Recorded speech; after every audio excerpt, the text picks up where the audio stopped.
এটা জামাতের দল, ইসলাম বলবেন না, ইসলাম বলবেন না, জাস্ট শুধু জামাত বলবেন। কারণ তাদের মধ্যে ইসলামের ন্যূনতম গান নাই। কথা বলেন না কেন? তাদের মধ্যে ন্যূনতম ইসলামের গান নাই। মদ, জুয়া, জিনা, ব্যভিচারের চাইতো ভয়ঙ্কর অবস্থা হলো এখন বর্তমানে। আজকে দেখি ফেনী সোনাগাজীতে মহিলারা তালিম করাচ্ছে, খেয়াল করেন। এখন আমার তাৎক্ষণিক মনে হয়েছে মহিলারা তালিম করাচ্ছে। এই আপনাদের এই দৌলতপুরে যেন এই দল যেন আসতে না পারে, খেয়াল করবেন। কেন জানেন? একটা নারী যখন তার সীমানা ছেড়ে অন্য সীমানায় যাবে, তিনটা পুরুষের যেই কোনো একটা পুরুষ তার সাথে থাকতে হবে। হয় তার স্বামী, না হয় তার বাবা, না হয় তার উপযুক্ত সন্তান। কথা বুঝতে পারছেন? এইভাবে একা একা নারীরা এক জায়গা থেকে আরেক জায়গায়, এই বাড়ি থেকে আরেক বাড়ি যাওয়ার কোনো বিধান ইসলামে নাই। যা হোক, তারা যাইয়া ইসলামের দাওয়াত দিতেছে। এখন যাইয়া ওখানে মহিলাদেরকে দিনের দাওয়াত দিচ্ছে। দিনের দাওয়ার পরে আপনার ওনারা বলতেছে, মহিলারা বলতেছে, আপনারা জান্নাতে যেতে চান না জাহান্নামে যেতে চান? আপনারা ভিডিওটা দেখবেন, আমি আজকে দেখছি। আজকে আপনারা জান্নাতে যেতে চান না জাহান্নামে যেতে চান? তখন ওই মহিলারা বলছে আমরা জান্নাত চাই। তখন ওই মহিলাদেরকে কোরআন শরীফ সামনে দিয়ে শপথ করাচ্ছে যে আপনারা যদি জান্নাতে যেতে চান তাহলে আপনারা দাঁড়িপাল্লায় ভোট দিবেন। আরে আওয়াজ তুলে কন্যা মিয়া নাউজুবিল্লাহ। আপনি রাজনীতি করবেন, করেন, জামাত করেন, বিএনপি করেন, আওয়ামী লীগ করেন, জাতীয় পার্টি করেন, যার যেই দল ভাল লাগে আপনি করেন, কিন্তু মানুষের ঈমান, আপনাদের ইসলাম নিয়ে খেলার অধিকার তো আপনাকে কেউ দেয় নাই। কথা বলেন না? আমার কথায় আপনারা কি রাগ হয়েছেন? এই কথা কি তাদের কাছে কি জান্নাতের টিকিট আল্লাহ দিয়ে দিছে? কথা বলেন, দিয়ে দিছে? সিরাজগঞ্জে দেখলাম এক ভদ্রলোক বলতেছে, এও জামাতের লোক, এমপি পদপ্রার্থী সম্ভবত, মুরব্বী, আমি বুঝি না এদের কি হয়েছে। এরা বলতেছে যে আপনি যদি দাড়িপাল্লাকে সাপোর্ট না করেন তাহলে আপনার ওয়াজ শোনার কোনো অধিকার নাই, আপনি মাহফিলে আসবেন না। কি অদ্ভুত আচরণ! এগুলো বিশ্বাস করলে মান থাকবে? কয়দিন আগে ফেনীতে মারামারি হয়েছে, ফেনীতে মারামারি হয়েছে। এক ভদ্রলোক বলতেছে ও জামাতে, ওই ভদ্রলোক বলতেছে মসজিদে যদি কি করা না যায়, মসজিদে যদি রাজনীতির আলাপ করা না যায়, মসজিদে আজান চলবে না, কোরআন তেলাওয়াত চলবে না। নাউজুবিল্লাহ বলেন। সম্মানিত উপস্থিতি, আমি গতকালকের ওয়াজে মসজিদ নিয়ে আলোচনা করেছি। এদিক তাকান। আল্লাহ রাসূল বলেছেন এক ব্যক্তি লাল ওট হারিয়ে ফেলেছে। কি? এক ব্যক্তি লাল ওট হারিয়ে ফেলেছে। নবীজি নামাজরত অবস্থায় এক ব্যক্তি মসজিদে এসে ডেকে ডেকে বলছে, তোমরা কেউ কি আমার লাল ওটটা দেখেছো? তখন রাসূল নামাজ শেষ করে বলে দিলেন, তোমরা সবাই তার জন্য দোয়া করো, সে যেন তার লাল ওটটা খুঁজে না পায়। তার কারণ কি? কারণ তার লাল ওটের তালাশ করার জন্য মসজিদ বানানো হয় নাই, মসজিদ বানানো হয়েছে আল্লাহর জিকির করার জন্য। ঠিক কিনা বলেন? আর জোরে বলেন। সম্মানিত উপস্থিতি, ইয়া রাসূলুল্লাহ, আমার এখানে আপনারা জামাতের ভাইরা থাকতে পারেন, আমি আপনাদেরকে হাত জোর করে বিনীতভাবে বলছি, আপনি রাজনীতি করবেন, আপনি রাজনীতির ধারায় থেকে রাজনীতি করেন। ঠিক কিনা বলেন? কিন্তু ইসলাম নিয়ে, মুসলমানের ঈমান নিয়ে কি করতে পারবেন না। আমাকে প্রশ্ন করা হয়েছে, হুজুর আপনার হা না ভোট নিয়ে আপনার কি মন্তব্য? আমাকে বলা হয়েছে বাংলাদেশে গণভোট হবে, হা না হবে। হা না ভোট নিয়ে আপনার কি মন্তব্য? আমি হা না ভোটের পক্ষে নই। কেন হা না ভোটের পক্ষে নই আমি আপনাকে বলি। আপনি যদি হায়ের পক্ষে দেন তাহলে তারা সংস্কার করবে। কথা বলেন। আর যদি আপনি নায়ের পক্ষে দেন তাহলে তারা কি করবে? সনদ বাতিল হয়ে যাবে। কেন আমি হা না ভোটের পক্ষে নই আমি বলি, এটা আপনাদের জেনে রাখা দরকার। সম্মানিত উপস্থিতি, আমাদেরকে বলবে আমরা মূর্খ, আমরা বুঝি না। এই দেশ আপনার না, শুধু আমাদের সবার। ঠিক কিনা বলেন? এই দেশে যত শ্রেণীর মানুষ আছে সবারই বাংলাদেশ। ঠিক কিনা বলেন? এই মহান মুক্তিযুদ্ধের মাধ্যমে আমরা বাংলাদেশ পেয়েছি। ঠিক কিনা বলেন? এই দেশ আমার, আপনার সবার। দেশকে নিয়ে ভাবার দরকার সবার আছে। তার কারণ হলো I love my country and countries people.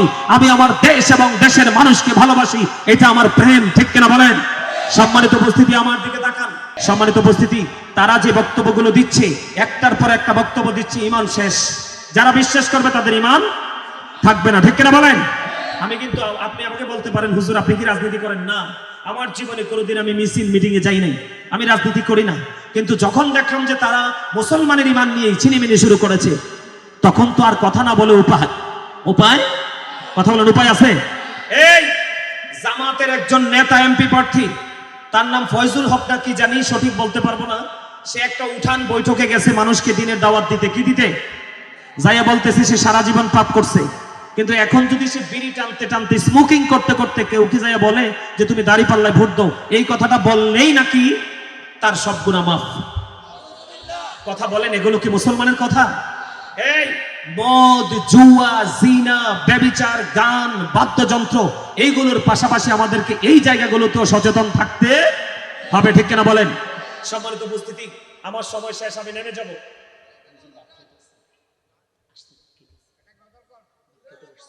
না না, এই গজল কইতে পারতাম না, আমার ওয়াজ আর একটু বাকি আছে, একটা গজল গাইতাম। আচ্ছা, যাওয়ার সময় একটু গাইয়া যাব, তবে এতক্ষণ যে আমি ভয়ঙ্কর ওয়াজটা করলাম, আচ্ছা আমি যে এতক্ষণ এই কথাগুলো বলছি আপনাদের কি রাগ হইছে? জামাতের সাথে আমার ব্যক্তিগত কোনো দ্বন্দ্ব নাই, কোনো মারামারি নাই, কোনো কাটাকাটি নাই, তারাও আমাদের মানুষ, আমিও এই দেশেরই মানুষ। এই আমিও যদি অন্যায় করি, জামাতের লোক আমাকে বলে দিক যে ভাই তোমার এটা ভুল, আমি মেনে নিব, কিন্তু তুমি তোমার ভুলটা মেনে নিতে পারো না কেন? কথা বলেন না কেন? তুমি যখন ভুল করবা তুমি বলো না কেন আই এম রিয়েলি সরি, কিন্তু তোমরা তো সরি বলো না, উল্টা প্রতিবাদ করলে তুমি বলো এটা অমুকের দালাল। আরে কি আজব বাংলাদেশ! কথা বলেন না কেন? আপনারা মানেন বা না মানেন, আমি আপনাদেরকে বলে দিতে চাই আমরা সবাই সচেতন থাকতে হবে, ঠিক কিনা বলেন? আমরা মুসলমান হিসাবে প্রথম আমাদের ঈমান, এই বক্তব্য বিশ্বাস করলে আমাদের ঈমান থাকবে না, থাকবে? আরে যারা থাকবে, থাকবে না। সবচেয়ে বেশি মজার খবর কোনটা জানেননি? বলবো। সবচেয়ে বেশি মজার খবর হলো আমরা যখন মিলাদুন্নবীতে নবীজির মিলাদুন্নবী করি, তখন কিন্তু তাদের দলের আলেমদের কিন্তু গম হারাম হয়ে যায়, কখন আমাদেরকে বেদাতি বলবে, ঠিক কিনা বলেন? কিন্তু কোরআন হাদিসে মিলাদের দলিল আছে, আছে, তারা মানে না, এই জন্য তারা বেদাত ফতোয়া দেওয়ার জন্য ভোরবেলা উঠে বসে থাকে মিডিয়ার সামনে। কিন্তু এখন কি আমাদের এই মৌলবী ভাইগুলা কি নোটের কাছে বিক্রি হয়ে গেল? আপনারা দেখেন তাদের কিন্তু প্রতিবাদ নাই, চুপ হয়ে গেছে না? তাহলে কি হয়ে গেল? নোটের কাছে বিক্রি। আমরা আহলে সুন্নাত ওয়াল জামাত সকালে যেটা বলি বিকালেও সেটা বলি, আমার পূর্বপুরুষ যেটা বলছে আমরা এখনো সেটা বলি। আরো ভয়ঙ্কর খবর, আমার দিকে তাকান। গতকালকে জামাতের আরেক নেতা এমপি পদপ্রার্থী বয়ান দিতেছে, বলতেছে যে ইব্রাহিম আলাইহিস সালাম ইসমাইল আলাইহিস সালামকে কুরবানি করেছে, এই কুরবানির চাইতে বড় কুরবানি হলো জামাতকে ভোট দেওয়া। তারা ক্ষমতায় তো গেছে না, ক্ষমতায় গেলে কি হইব? আরো জোরে কোন মনু, মুই তো শেষ হইয়া যাইতে আছি, মুইয়েন কি হরমু? কোনটা নিয়ে মুই কথা কম মনু? সম্মানিত উপস্থিতি, তা আমি তাদেরকে, জামাতের যারা বড় বড় লিডার আছেন, আমি আপনাদেরকে বলবো এই পাগলগুলোকে থামান, এখনই থামান, না হয় যতটুকু সম্মান আছে ততটুকু জাতির কাছে হারিয়ে ফেলবেন। কারণ বাংলাদেশের মানুষ অত স্টুপিড না যে আমি বললেই মেনে নিবে। কথা বলে না কেন? কোন মুরব্বীরা হাত তুলবেন না। আমি আমার যুবক ভাইদেরকে বলছি, তারা কিন্তু কোরআন হাদিসের সাথে সম্পৃক্ত নয়। যুবক ভাইরা তোমরা বলো, নিরপেক্ষভাবে তোমরা বলো, মুসলমান হিসাবে এ বক্তব্য কি তোমাদের বিবেকের কাছে কি গ্রহণযোগ্য মনে হয়? এই যে কথাগুলো বললাম, তারা যে বক্তব্যগুলো দিয়েছে, এই বক্তব্য কি গ্রহণযোগ্য? এটা মানার মতো? যে জীবনে ইসলাম কি বোঝে না সেও এগুলো মানতে পারবে? অত্যন্ত কষ্টজনক কথা, এটি মুসলমান ধ্বংস হওয়ার মতো কথা। আমরা তাদেরকে হেদায়াত আল্লাহ দান করুক, জোরে বলেন আমিন। এবার আসেন বন্ধু, এই যে যারা বন্ধু কি করতেছে, এই মানুষের ইমান নিয়ে শুনে মেনে খেলতেছে শুধুমাত্র দুনিয়ার ভোটের জন্য, চেয়ারের জন্য। চেয়ার কিন্তু চিরকাল অমর হয় না। আমরা দুনিয়ার লোভে পড়ে, দুনিয়ার প্রেমে পড়ে বন্ধু আমরা এত অন্যায় অপরাধ করতেছি, আমাদের জন্য ভয়ঙ্কর আযাব। এই অন্যায়গুলো থেকে আমাদেরকে বেঁচে থাকতে হবে, অন্যথায় জাহান্নামে যেতে হবে। আপনার আমার প্রাণের রাসূল বলে দিয়েছেন বন্ধু, জাহান্নামের আগুনটাকে আমার আল্লাহ বন্ধু 1000 বছর তাপ দিছে, আগুনের রং হয়ে গেছে সাদা। আরো 1000 বছরে তাপ দিয়েছে, আগুনের রং হয়ে গেছে লাল। আরো 1000 বছর তাপ দিয়েছে রে, রং হয়ে গেছে বন্ধু কালো। আমি আপনাদেরকে বলে দিতে চাই, ও বন্ধু, এই জাহান্নামের আগুন এই সর্বস্তরের অপরাধীর জন্য আমার আল্লাহ বরাদ্দ করে রেখেছে। আগুনটা তো ভয়ঙ্কর হবে, পৃথিবীর আগুনের চাইতে 69 গুণ বেশি পাওয়ারফুল হবে বন্ধু। শুধু তাই নয় রে, সবচেয়ে বেশি কম আযাব হলো আগুনের একটা জোড়া জুতা পরিয়ে দেওয়া হবে মাথার মানুষটা বন্ধু উত্তপ্ত হয়ে যাবে, টকবক টকবক করে উতরাতে থাকবে, মানুষগুলো সেদিন কাঁদতে থাকবে, মানুষগুলো সেদিন চিৎকার করতে থাকবে। যেই সন্তানের জন্য, সেই সম্পদের জন্য তুমি দুনিয়ায় পাগল হয়ে গেছো, ঈমান আমলের বন্ধু তোয়াক্কা করো নাই, এই সন্তানের সম্পদ তোমার জন্য অভিশাপ হয়ে যাবে। আমার আল্লাহ কোরআন শরীফের 19 পারা সূরা শুআরার 88 নম্বর আয়াতে বলেছেন, ইয়াউমা লা ইয়ানফাউ মালু ওয়ালা বানুন। আমার আল্লাহ বলেছেন ধন সম্পদ সন্তান সন্ততি কোনোদিন কোনো কাজে লাগবে না। বন্ধু আমি তোমাদেরকে বলে দেই রে, দুনিয়ার জন্য তুমি ধর্মে আঘাত করো না, দুনিয়ার জন্য তুমি ইসলামে আঘাত করো না, আল্লাহর বিধানের উপেক্ষা তুমি করো না। তোমাদেরকে সচেতন হতে হবে। এই কারণে বন্ধু কাল হাসরের দিন তুমি কাউকে দোষ দিতে পারবা না। আমার আল্লাহ বলেছেন সূরা ইউনূসের 44 নম্বর আয়াতে, ইন্নাল্লাহা লা ইয়াজলিমুন নাসা শাইয়্যান ওয়ালাকিন্নান নাসা আনফুসাহুম ইয়াজলিমুন। আমার আল্লাহ বলেছেন বান্দার উপর আল্লাহ জুলুম করে না, বান্দা নিজেই নিজের উপর জুলুম করে।